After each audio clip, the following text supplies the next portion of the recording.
Y'all, I just got back from my last ultrasound in California before I come out to see you all I know. and to have your grandchild. You want to see? Yeah, thank you. Oh my God! Look at my grandchild. Oh my God! I hear this baby is a night owl. Yeah, this baby loves to do circus antics at 3 in the morning. I'm like tracking all of the hours. It's like 11 o'clock right when I want to be asleep. Then they're like, oh, we are definitely, it is time to party. I have a story in response to a question. And you can talk in a normal voice. Because normal voice, not yelling across the country. I know, I always forget that. I do have a story in response to your question about, losing parents young and how you dealt with it. I don't know if you want to start off with that or with something else. Yeah, totally. I mean, I'd love to start there. I think, part of why I was really excited for this conversation, in addition to the fact that I love you all, is that, I think one of the moments in which I felt most at ease in your company was when we had a conversation about all having lost parents young. For the internet, my mom died when I was 21 in college after being sick for 4 years with stage 4 lung cancer.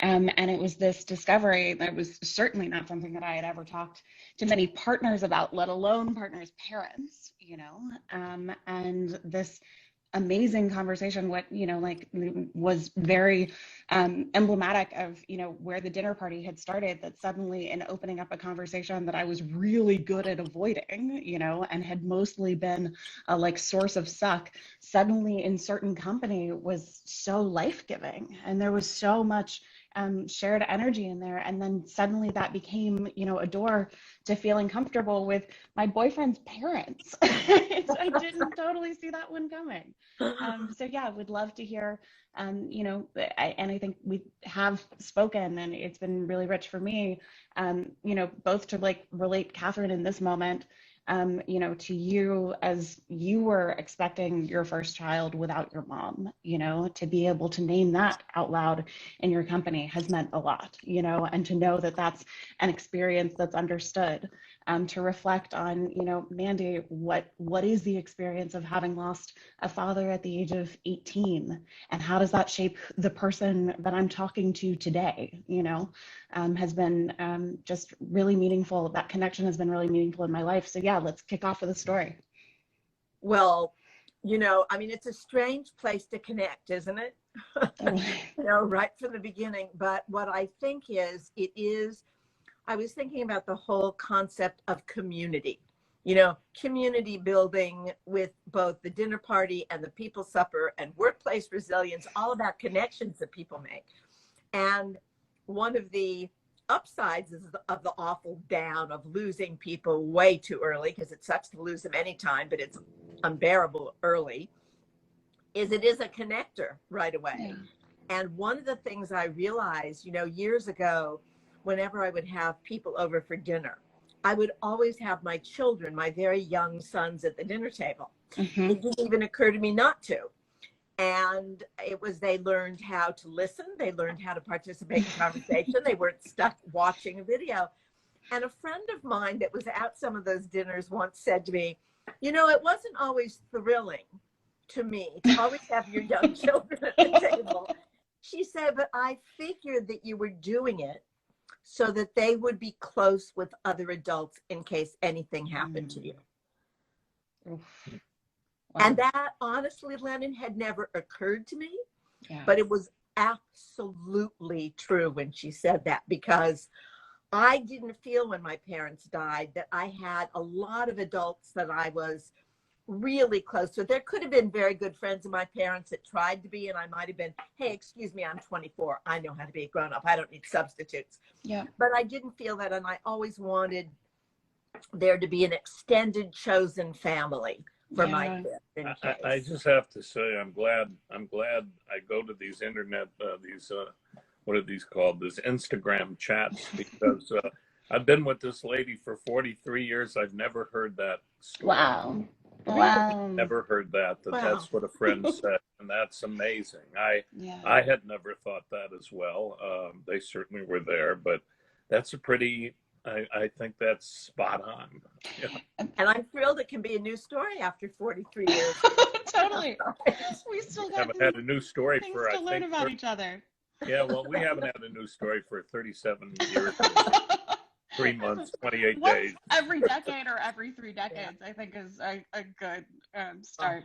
I mean, it's interesting, Catherine, to hear you name that because, and I don't think that I've fully connected this. I live, so Isaac and I split our time between rural Colorado, where he works in public health, and Los Angeles. And here we live in a group house, of 6 bedrooms. My brother just moved in, and it's a space of biological family and chosen family. And I think that that is so much a reflection, of the fact that, from a very early age in my adulthood, creating home, like there wasn't a home to return to.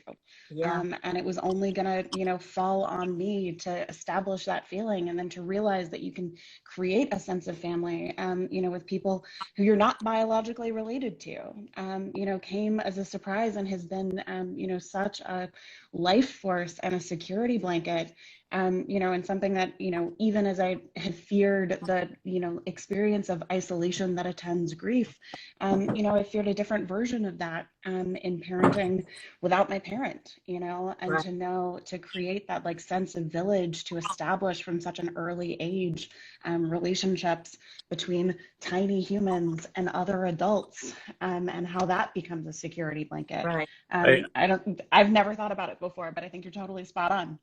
Yeah, no, I think the key word that you've kept saying is creating it, and create. Catherine lost both her parents, my mother-in-law and father-in-law, who I never met, 6 months apart. At the same time, my dad passed away, who she never met. And she always talked about creating a chosen family. So we had 50 people at our Passover and our Rosh Hashanah dinners, and it was. There were some Jews and many not. Everybody adopted a religion that they called Grody Patinkin. but the core of I'm it a was, believer.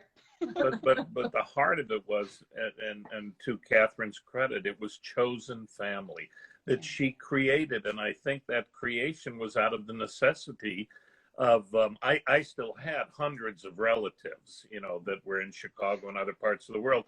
But she had the rug pulled out from under her. Thank God her brothers were still around and a part of our lives in a very profound way. But because she had that sudden shock of loss of 2 at a young age, she created a family that is now, when my children at their age of 30-something go and visit places around the world, they visit all of those members of that chosen family. Totally. The members of your chosen family came to my baby shower in Los Angeles at the group house that I share with members of my chosen family, because and life goes in circles. It's interesting. Masai and Monet, Diane McDougall's kids, have always called me aunt. Yeah. And at first it was like, hello, we're not plugged in. But it makes sense because it is that sort of, it connotates a connection that is more than just friends. Totally. And I think about the difference between like the word parent, the noun, and to parent, the verb, and the fact that you can be an aunt, in a verb sense, right? In an active sense. We need to care about each other's children. I think we need to invent to aunt, to uncle. Yes, I love it. I just haunted that. What do you mean? Because it's like to parent, somebody, but to aunt somebody, to uncle somebody. Got it. To be the fun one. Certainly my brothers have been very influential in their nephews' lives, and their nephews, for neither of my brothers have biological, children, but they consider their nephews as close to it as they can get, and they've both been hugely influential in different ways. Yeah. I remember, actually, there's a young woman named Sarah Levy. You met Elizabeth Levy. Sure. And when the kids were very young, like 10, Mandy said to the kids, I think one of you boys should marry one of the Levy girls. And Isaac said, aren't they cousins? I mean, no, they weren't. Totally. It feels like, marrying a sibling. And I love the idea, and I think it was interesting, it was Thanksgiving, probably about 7 or 8 years ago, that I had always approached holidays with dread. And for everybody, who's watching, who is sitting exactly in that space right now, this can be a brutal season, in one in which all we're talking about is season's greetings, and all you want to do is shut the door. And it is, can be such a time of heightened isolation, at the exact moment when what we're talking about, is its opposite. But it was this moment, where like my brother and I did sushi dinner one night for Thanksgiving, because we were like, we don't know where else to go. There were like the nights in which I think we just canceled Thanksgiving for ourselves. Like one year we went to the ex-wife of my stepdad's, which was very kind that she invited us in one year. And I went to an ex-boyfriend's family's Thanksgiving because they didn't have any other doors to open. And then you realize that you can create your own fucking doors. I don't know if I'm allowed to say that on the internet, but yeah, you are. You're allowed to say that. Okay, great. Yeah. The word doors can be said anywhere without any worry. Yeah. Also, pandemic wise, everybody's dealing with who do we get together with? I mean, who is safe? We have a Thanksgiving ritual. One of my brother-in-laws, Catherine's brothers, is a monk at a Zen Buddhist monastery, and a tradition for every Thanksgiving and every Christmas. We all get to, the family members of the monks go and have dinner, and we haven't been allowed to now. This is the second year that we haven't done it. So everyone all over the world is scrambling to have that profound connection for those two profound days of, at least in America's life, questionable days also, but certainly Thanksgiving is a complicated day, and but nonetheless, we're used to it, and it's a loss. It's another kind of loss that we are improvising. We're learning about, can we do it on Zoom? Some people like Zoom better than being in the same room with people, because you don't need to worry about how your shirt smells, and a million other things. Totally. It's been really surprising, I think when all of this began, I was kind of in the camp, look, I'm a sucker for dinner parties, obviously, I love tables, I love shared meals, I love pass a glass, and you even love cooking. I like making the food. I like making meals with other people, even if they don't end up tasting great. But I love, the experience of the thing. And so I was really skeptical about whether or not you could create intimate connection, through a screen. And when you can't actually make eye contact, and you can't hug somebody as they go out a door because there is no door, And I think one thing that has been really, I'm super glad to have been so wrong in these times, that we have heard from so many people who've joined virtual tables, and built really meaningful relationships and experiences because they were not only alone as a consequence of grief, but actually physically alone, right? I had coffee yesterday with a host in LA. And she was talking about, this group of people. She moved to Los Angeles after having lost both parents. She moved to LA during the pandemic. It's not a great time to meet other people. And she's got a group of people in Oklahoma and Nebraska and Canada. And they check in with one another, all the time, via their WhatsApp threads. But they've done every month throughout the pandemic, and that has become such a, we cannot do this life alone, and it is such a life force, and the group of people that propelled her to quit her job on Tuesday, because we don't got time to waste our time, and a group of people that understood it. And so, I think, both deep, such heartache, for the volume of people who have struggled with loneliness and isolation, and mental health crises, and depression and despair in these last 22 months and beyond, and please know you are not alone. And I imagine every one of us, in fact, I don't have to actually imagine, has like sat in I those can moments check of all those despair. boxes. Totally. I can check I'm all like, those boxes. yep, I remember the family thread on those I'm days, a member of all those clubs, a proud member. But, I wanted to may I just say something that no, I forgot it. Okay, no, well, now I'm going to forget it. okay. You have to remember first. Oh, I no, can't as soon as remember I now. start talking, you'll remember. But I'll remember that. Can I interrupt you? Yes, you can. Okay, thank you.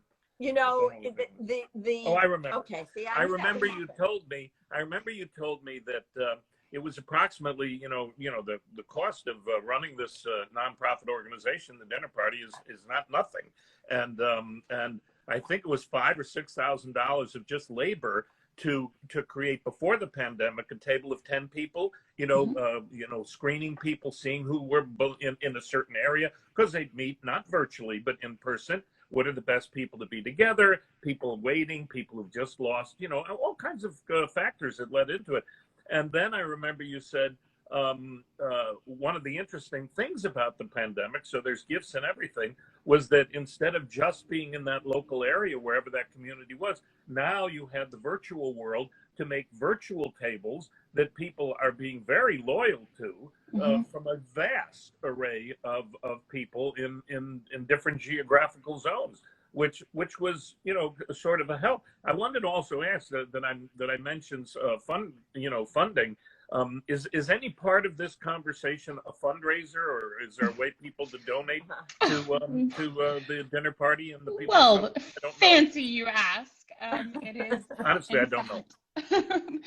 It is in fact that time of year in which I ask all of my friends for money, and you can head over to a link in our bio for a link to our fundraising campaign. And indeed, I think, like, let us fight the mythology that community just builds itself, right? And we need resources. And in this moment in which, like, it is no longer, if it is news to you, and it has not been news to a lot of people, that we can't heal alone, let us recognize in these times that, like, we're not going to fight a problem of isolation with more isolation, and so how do we actually build community? And we've got a lot of tools and people to do so. And I think, Mandy, to your point, it has been amazing to see in virtual tables that suddenly, if you're grieving, in Bed-Stuy, like, you might not want to get on an hour and 25-minute subway ride. You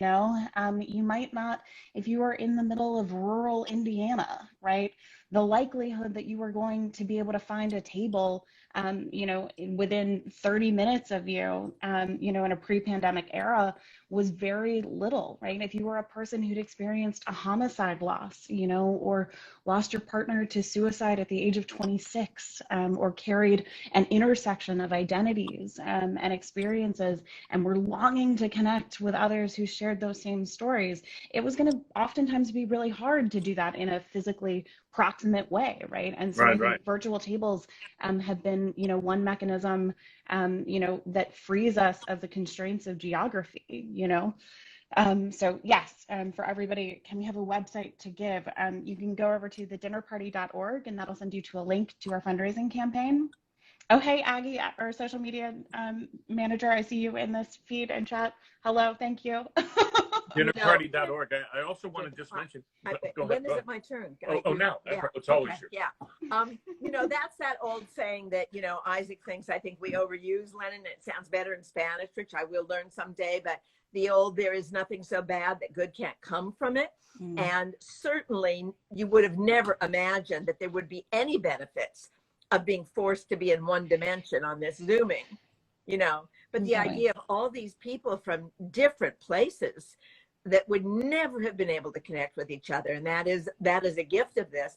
And one of the things that I think is also a gift is you may connect initially through loss, but what you're creating is a community that helps you live way beyond that and learn to integrate that loss into who you are, into your story, and create really beautiful new stories with a whole group of chosen kin and family that you would have never imagined you would have been able to do. May I interrupt? Yes, you may. Did you want to interrupt, Lennon? Did you want to interrupt first? You interrupt first. Go right ahead. Okay. One of the things I loved, and I've read all the beautiful things that I mean, literally, it's a one-stop shop, what you put out as the dinner party for people who are suffering loss or lonely or grieving and confused. And that 85 or 86 page document you put out with every imaginable religion, culture, experience, ones that I've known, ones that I'd never heard of. It's an extraordinary place to go. I love also, Lennon, that, you know, this common experience of loss may initially bring people together, but the viral part is the healing part, and how good it feels not to be isolated. And that's the good virus that can pass on. Wow. Community feels better than isolation and individual greed and individuals taking care of just themselves. Do you guys think you would have participated in the dinner party had it been a service available for you when you lost? I don't know. It's interesting. I thought about that. You know, I was the only person I knew.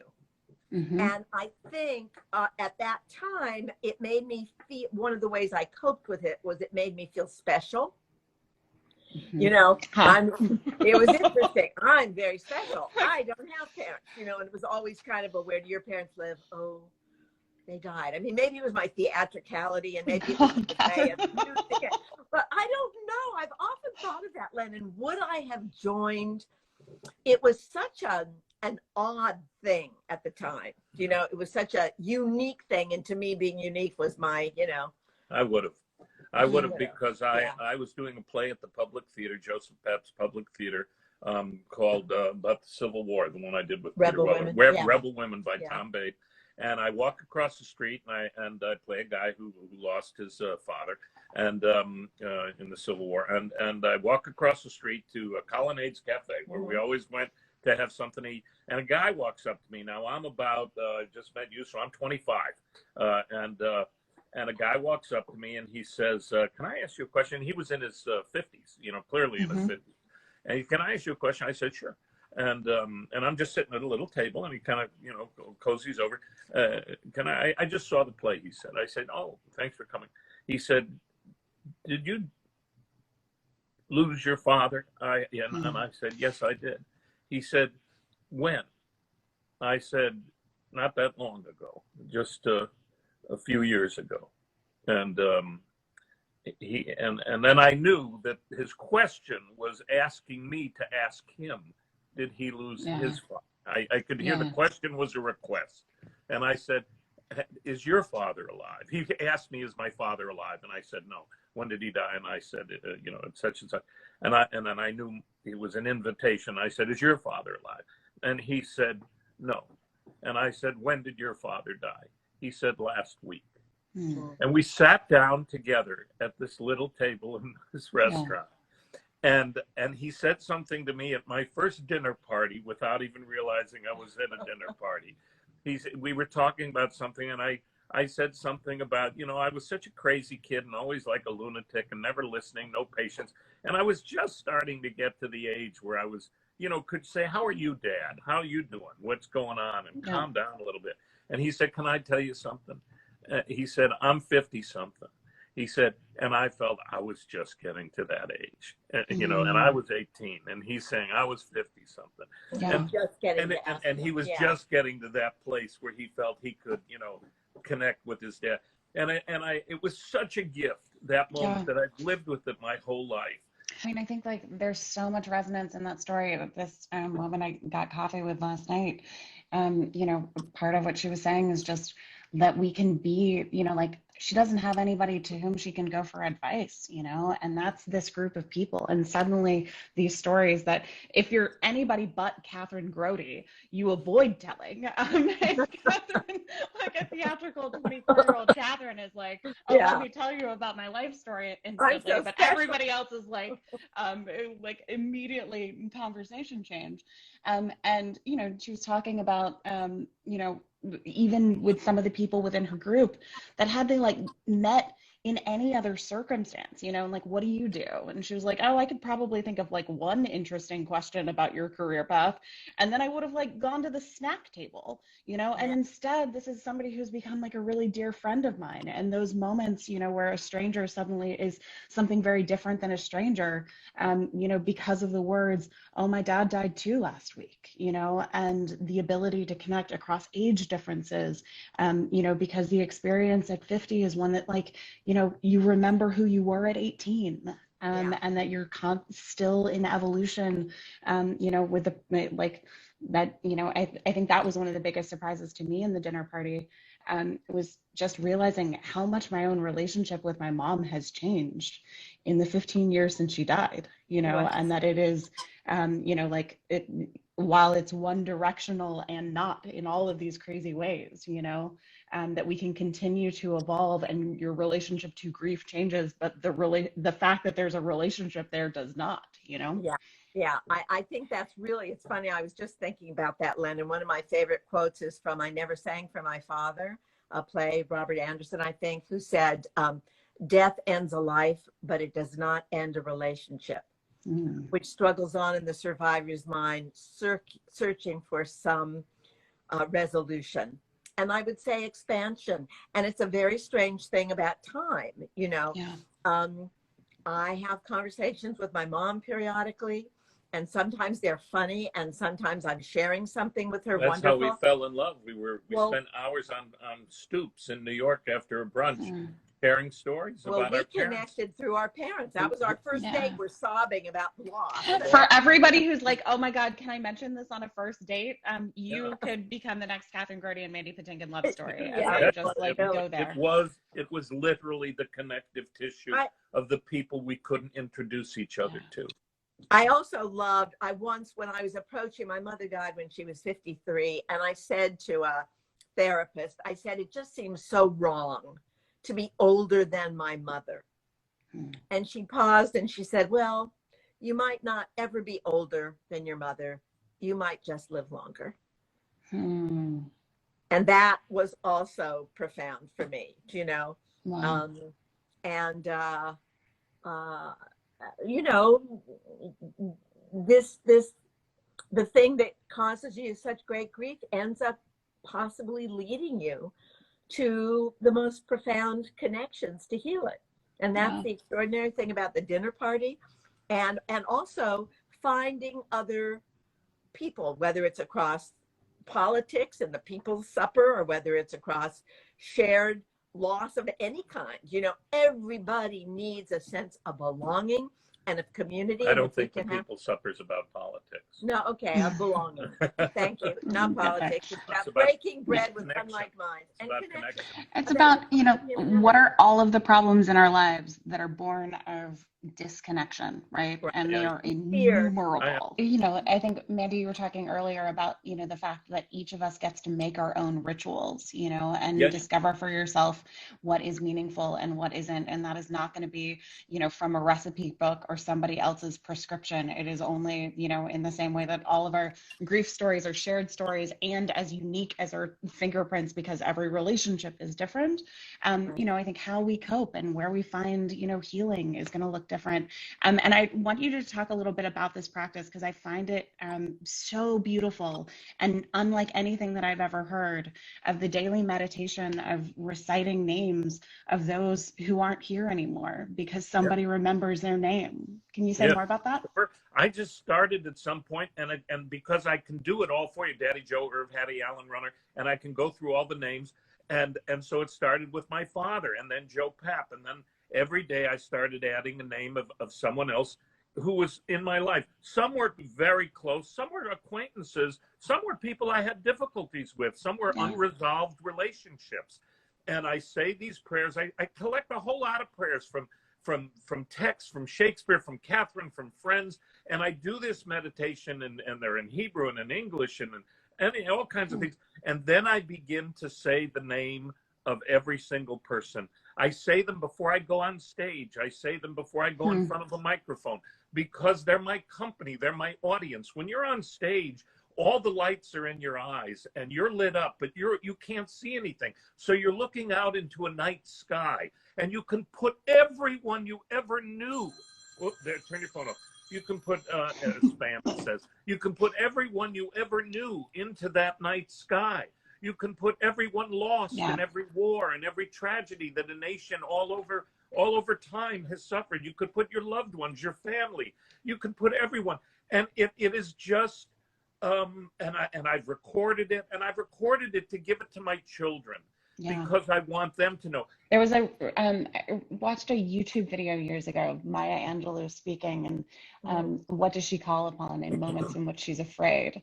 And she talked about, her meditation of she closes her eyes, and would invite every person in her life who had been kind, living and dead. And come be with me now. I need you right now, and summon in that moment. And I think, Catherine, about the way in which both of you, in which, Isaac and Gid, have relationships with your parents who they never met, because of the stories that you have told, and kept alive. And I struggle with that, frankly, because there are sometimes in which, talking about my mom, who was a hell of a lady and a complicated one, it feels thin. It can feel two-dimensional. It's like, oh, am I just telling a story because I've told it before? I don't know how always to keep this person alive and rich and complicated and nuanced, can be really a struggle, but it feels so important that, my child have a relationship with them, in some form. And I think you all have been a real inspiration for me as I think about what that might look like. Yeah. I also sometimes make up things, Lennon. I make up things about my mom. I have visions of her with Isaac or with Gideon when they were little, when they were older. I continue arguments with her about feminism, and you sort of have permission to do that in some ways. I also want to say this is such a strange form because these hearts are lovely, and I'm a person that struggles with focus, and people are writing so many lovely things and so many heartbreaking things, Lenny. Yeah. And I feel so rude not to be able to respond to each person. I just want to say to the person that was suffering, their sister and family lost a husband from a sudden heart attack. From my experience, I had two things. My mom was ill, and I knew she could be lost to us from the illness. And my dad, I just said, see you tomorrow, and was gone. I think that is by far the more shocking and worst thing. It is an excruciating loss because your reality has just changed so suddenly. But even that can heal when you find other people, and the upside, of course, is no illness, no suffering, no diminishment. It's so easy to get into kind of grief comparisons and grief wars, and the story of, my experience is less valid than yours because yours sounds more traumatic, or you don't have, yours is less so, or if only I had your experience, then everything would be better in my own life. And the reality is loss is loss and hard, and heartbreaking. And that experience, I think what you just named, the ability to be seen. And it's so moving, to see everybody, in this chat, sharing their own stories of what brings you here in the moments of resonance. And, all that I can wish for you is may you see and be seen right now. Beautiful. Wow. Lennon, look, I'm going to say to you something I haven't said. And I'll say it to everybody along with you. There are times that I would say to myself, oh my God, I'm a little worried about my daughter-in-law. She spends so much time in this field of grief and loss. Is that healthy? Is that okay? And then I learned from you that that's only the doorway into the field of community, of connection, of whole worlds that you never even imagined, human beings that start your life in a million ways. I really learned that it's nothing to worry about here. Your daughter's in a very life-giving field and helping people, which is clearly the greatest thing to do for anyone. How long is this chat? I don't know. I can keep talking to you guys forever, but we also can give the internet, you all can go eat dinner. Before we go ahead. I just wanted to say, actually reading for anybody that wants to know more about this community work, if you actually go to thedinnerparty.org and you read about all the different aspects, not only the tables for people who suffer that loss, but the people suffer, and workplace resilience, I cannot tell you how much better it made me feel for you and about everybody that works in these organizations, because it is the assumption at first, oh my God, do you just stay in this place, which is everybody's grief and loss, but it is through sharing that place that you find life-giving aspects of how to go on. Look, frankly, Lennon, I think all human beings are a little bit nuts because we are seemingly the species that understands there is a finite thing to this experience. And it makes people crazy. I think it makes people make wars and have stupid, greedy systems, etc. But it also makes you take advantage of making the most of a day, of a dinner, of a moment in history. So appreciated that text, Catherine, that you sent earlier this week of like, oh, I was so worried that it was just about sorrow. And now that I get that there's actually it's about joy too. And yes, indeed. And I think that we can do, real harm when we try to push through to the place of meaning and joy, and carpe dieming when you can't get out of bed, in the morning, and you were just experiencing heartbreak and pain, and it is okay to be seen in those moments too. Absolutely. And the ability to hold it, it's about holding it all, Yeah. I also want to give a quick shout out to somebody in the comments that I just saw, who's facing the holidays alone because of estrangement from the living. And my mom was somebody whose mother outlived her by a decade and died in her 90s. But their relationship was pretty estranged. And her mother was a person who experienced a lot of trauma and inflicted a lot of trauma. And so my mom, in a lot of ways, was motherless in a way that I will never know. Right. And so just a deep, sending deep love to everybody who has lost the living too in this. And may you too find family that is worthy of you. This is one of the other big organizations I work with, the Dinner Party and the People Supper. Not just, certainly I know them because my daughter-in-law, my daughter-in-love, as we say in our house, began them and founded them. But they are life-saving organizations. And there are a lot of people on this call. Please give whatever you can, a penny, $1, 1,000, 100, 1,000,000, whatever. And everybody here, and this crosses all barriers. So you don't have to be rich or poor to be in need of this kind of connection. You just have to be a human being. Yeah, so we are in the middle of our fundraising season. And in this last year, individual donations covered 37% of our org cost, of our program cost for running the dinner party. And so it is not an overstatement to say that we depend on gifts and people who have lived this and who haven't, and who wish to be better friends to grieving people, who have been grieving people themselves and are better friends, as a consequence of it. We need that support in this moment in time. And I think the other thing, is the way to give, most of the folks who come through our doors, it's not the product of, we don't do any promotion. It's not, the product of, salesmanship. It's people referring friends, right? It's telling each other, it's word of mouth. It's saying, hey, this was meaningful to me and it might be meaningful to you, or I heard about this thing. And so often, I think, nobody, I think, wants to be awful to one another. I think nobody wants to be that shitty friend. We just get stuck because you don't know what to say and you don't know what to do.